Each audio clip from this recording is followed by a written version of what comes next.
I don't really have anything to say. You already know the drill. The video begins right after this. Before I begin, I want to give a shout out to the sponsor of today's video, DraftKings. Jingle bells, jingle all the way. To my partners at DraftKings. The holidays are finally here, and my partners at DraftKings have the perfect gift for you. Right now, all new DraftKings customers who bet just $5 will get $150 in bonus bets if your bet wins. Just download the DraftKings Sportsbook app and sign up using my promo code BARRY. Crown is yours. That's right. New customers get $150 in bonus bets if your bet wins after betting just $5. And don't forget to stay in on the action and use your $150 in bonus bets on DraftKings same-game parlays for a shot at an even bigger payout. Combine multiple bets together from the same game. If sports betting is not yet available in your state, don't worry. You can still join in on all the fun with DraftKings Daily Fantasy and have the shot to win cash prizes. Download the DraftKings Sportsbook app now. New customers use my promo code BARRY and bet just $5 on any wager and get $150 in bonus bets if your bet wins. That's promo code BARRY only at DraftKings Sportsbook. Chargers versus Denver. Denver began the scoring festivities to go up 7-0, but then Justin Herbert said, "I have a strong arm and I'm going to use it," before leading a game-tying touchdown drive to tie it at 7. But 37-year-old Bo Nix was not fazed, and he led the Broncos to a touchdown drive right back to go up 14-7. After the Chargers kicked a pussy field goal to make it 14-10, the Broncos scored another touchdown thanks to a super long pass from Nix to Mims Jr., which set up yet another Nix touchdown pass to go up 21-10 late in the first half. And then Justin Herbert decided to be a stupid poo-poo head by throwing an interception, but it actually ended with the Chargers kicking a fair catch kick for 3 points just before halftime to make it an 8-point game. You literally do not see that very often at all. The Broncos would respond with a field goal to go back up by 11, but the Chargers were not dead yet. No offense to Queen Elizabeth, as they would rally off back-to-back touchdowns to go up 27-24, and then score a third consecutive touchdown on a long-ass pass to go up by 10. The Broncos kicked a field goal to make it a 7-point game with a minute left, then did the onside kick, which of course failed, which led to the end of the game. Kansas City versus Houston. CJ Stroud's sophomore slump continued early on, and then Patrick Mahomes, his ankle looked pretty freaking good after hearing all week that he needed to be amputated. The Texans would respond though with 10 straight points to make it 10-7. My God, there's no way the Chiefs can come back from this. Oh, wait a minute. Before you know it, they answer with a touchdown of their own to go back up 14-10. CJ Stroud had another terrible interception just before halftime, which set up wife respecter Harrison Butker for a field goal. And then the most memorable play of this game was not a good one. The Texans threw a touchdown to Tank Dell to make it a 1-point game, but Tank Dell suffered a serious, potentially career-ending injury. And then this stupid fucking asshole kicker missed the extra point right after. My God, if your fucking teammate suffers a career-ending injury on a touchdown, the least you can do is make the fucking extra point. I mean, come on now. The Chiefs will be stuffed on 4th and 1, but it doesn't matter because things never matter when it comes to the Chiefs. The Chiefs would then get the ball back again and then score a touchdown to go up by 8. The Texans would kick a field goal, but you're not going to beat the Chiefs kicking field goals, especially in Arrowhead. The Chiefs would themselves kick a field goal to go back up by 8. The Texans got the ball back, but they did nothing with it, unsurprisingly, and then the Chiefs ran the clock out because that's what they do, and they advanced to 14-1. Alleluia! Ravens versus Steelers. A big game for Lamar Jackson started out with him throwing a touchdown pass with a disgusting celebration by Derek Lively. Their kids watching this. Russell Wilson started off the game great, throwing a touchdown to tie it, but then he had the most inexcusable red zone turnover I've ever seen from Russell Wilson early in the second quarter, which led to a fumble recovery for the Ravens, which led to another Ravens touchdown. Justin Tucker's back to making long field goals, so there's that if you're the Ravens fans, but then Chris Boswell said, "Anything you can do, I can do better, pal," and he made it a 17-10 game.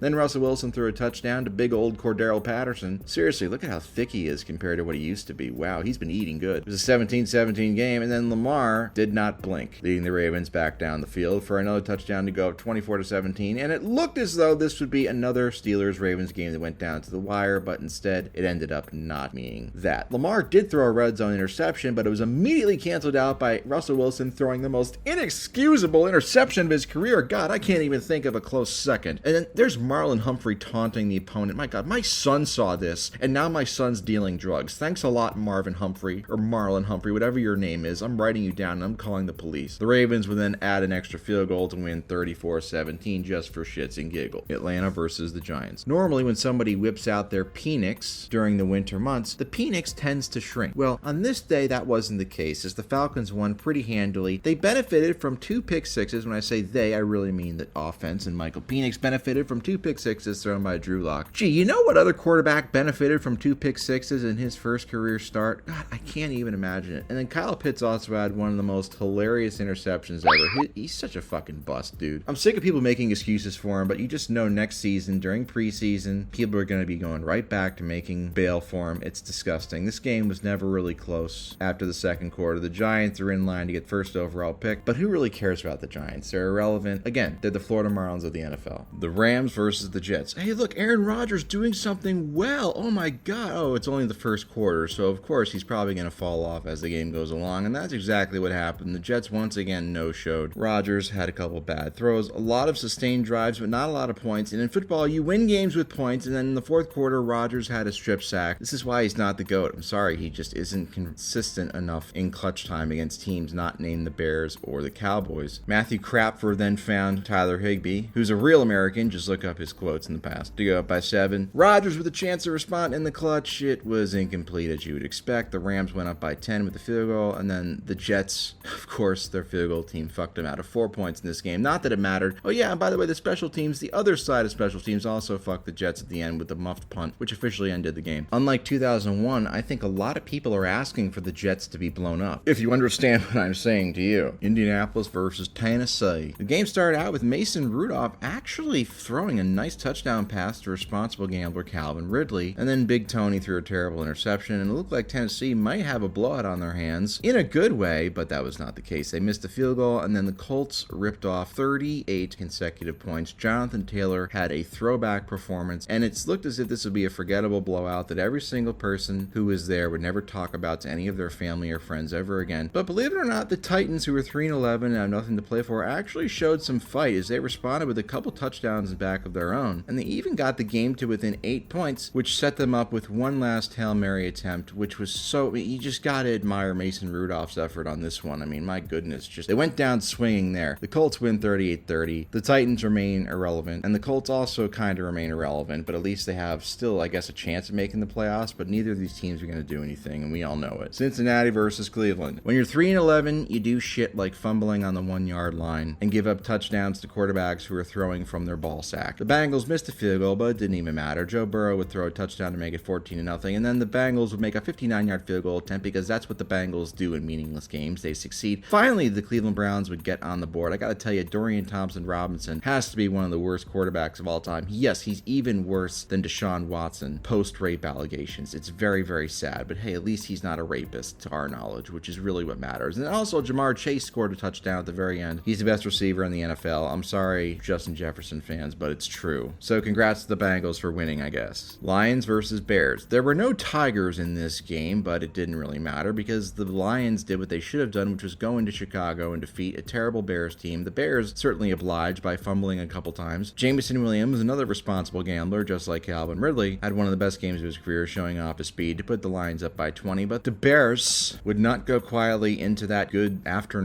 evening, I guess. Caleb Williams would throw a touchdown, but then the Lions would respond with throwing a touchdown again to make it back to 20 points. Then Caleb Williams, this is why you don't give up on Caleb Williams. His arm talent is still there, even if he might be a little zesty. But the most memorable play of the game came in the third quarter when Jared Goff pretended that he had cerebral palsy just to throw a touchdown pass to Sam Laporta to make it 20 points. The Bears kicked a field goal to make it 34-17 midway through the third, and that was all she wrote in this game in terms of scoring the ball. The Bears never scored again, as they fell to 4-11, while the Lions improved to 13-2. Despite their record and their great offense, I still think the Lions' defense is very vulnerable. Carolina versus Arizona. I understand that Bryce Young has been playing better since he came back from being benched, but I mean, it's not like he's still lighting the world on fire, although this might have been the best game of his career against a mediocre Cardinals team. He was making nice throws. James Conner, though, did put up a great performance for the Cardinals, scoring a couple touchdowns and making it difficult for the Panthers, who took a 23-20 lead into the fourth quarter when Bryce Young threw a nice touchdown pass to give the Panthers a 10-point lead, but the Panthers defense loves giving up leads. Gave up a long touchdown run to Kyler Murray to make it 3 points, and then Kyler Murray, what the fuck are you doing, pal? You threw the ball beyond the line of scrimmage to nobody, and it was an interception, but luckily for Kyler, he would be saved by his kicker, Chad Ryland, a couple minutes later on a 58-yard field goal, which sent the game into overtime, but then Kyler Murray decided to press the spin button at the wrong time, taking a sack, which set up a short field for the Panthers, which then set up their game-winning touchdown run by Chuba Hubbard to improve them to 4-11. I'm telling you folks, nobody is going to want to play this Panthers team in the playoffs. Kyler Murray has now been in the NFL for 6 seasons. His team has missed the playoffs 5 out of those 6 years, and the one time he did make the playoffs, he had one of the worst performances in NFL history. Simply put, Arizona is not going to be winning anything important as long as this guy is under center. Washington versus Philadelphia. What a beautiful beautiful day it was in our nation's capital. The Eagles were scoring like nothing, and Washington was fumbling, and everything was going great. And then,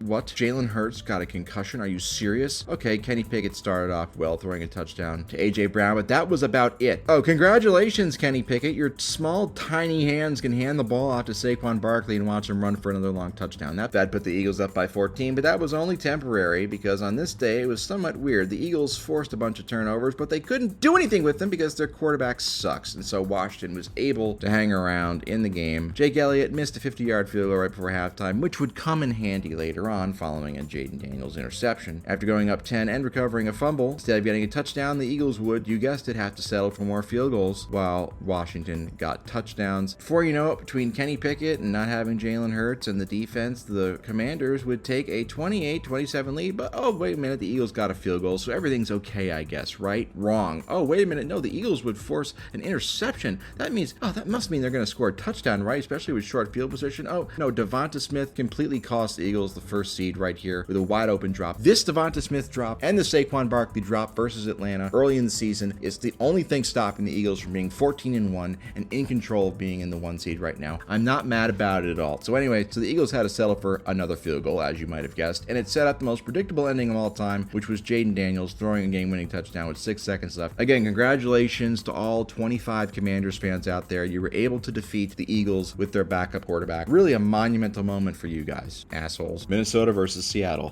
Shades of Blair Walsh, if I remember correctly. Minnesota took an early lead before Geno Smith said, hey, I can throw touchdowns too, pal, throwing it to DK Metcalf to tie the game at 7. But the Vikings would take the lead right back with a touchdown pass from Darnold to Justin Jefferson. Then Geno Smith, I don't know what the fuck he was doing on this play, threw a terrible interception, which set up a Vikings field goal to put him up 10. Then Geno said, I apologize, please forgive me, throwing a touchdown pass to make it a 3-point game at halftime. And then the Seahawks would tie the game at 17 early in the third quarter. But then the Vikings would be like, hey, I can kick field goals too because I'm special, to make it 20-17. Then Geno Smith would throw a touchdown pass to give the Seahawks a 24-20 lead. Late in the fourth quarter, this was nut crunching time for Sam Darnold, and he came through. God, this is the biggest fluke season I can ever remember. Then he threw another bomb touchdown pass to Justin Jefferson to give the Vikings a 3-point lead, which set up a long 60-yard field goal attempt for the Seahawks to try and tie the game at 27 with 2 minutes left, and it came up short, just like my marriage. The Seahawks would get one more chance, but Geno decided to be a dickhead and threw a terrible interception to end the game. So congrats, Vikings, on being 13-2, and you're not even going to win your division, maybe. Las Vegas versus Jacksonville. I mean, gee, do I really need to review this game? This is such a meaningless, worthless game. There was nothing that really happened that was exciting. I mean, it would have been one thing if it was like 38-35, and I'd be like, okay, whatever. But instead, this was a low-scoring affair. Yeah, there was a touchdown that gave the Jaguars a 1-point lead late in the third, and then the Vegas guys, they made a couple plays, and they scored a touchdown again. I'm always hearing, like, you don't put any effort in these reviews anymore. And, like, I'm sorry, I don't even think Raiders fans and Jaguars fans are excited about this fucking game. In fact, I think Raiders fans are probably pissed that they won because it ruins their chances of getting the number 1 pick, or at least dampens them. So all the haters, you can kiss the fattest part of my butt. Miami versus San Francisco. A rematch of the only Super Bowl game Dan Marino ever made. It started out looking okay for the 49ers, who were eliminated from playoff contention when Deebo Samuel and his fat ass scored a touchdown, but the Dolphins just kept at it, and they got a lead, and they made 13-7, and then it was 13-10, then it was 16-10, and the Dolphins were like, we're just going to keep kicking field goals until we suffocate you. The 49ers scored another touchdown in the fourth quarter to make it a 2-point game. It's 19-17, but they got the ball back a couple times, and they were unable to do anything with it offensively. The Dolphins kicked, you guessed it, another field goal, which set up Brock Purdy with a chance to at least steal a win on the road and eliminate the Dolphins from playoff contention officially, and nope, he decided to be a dick and throw a terrible interception, which then led to a super long touchdown run by the Dolphins to win this game by 12. This is officially the 22nd straight season since 2003 where the San Francisco 49ers either missed the playoffs entirely or at least make the NFC Championship game. They are truly an all-or-nothing franchise. And that stat, which I came up with from looking at ProFootballReference.com, this Sunday, as the game was happening, was stolen by Barstool, and they're denying it, but we all know Barstool steals shit.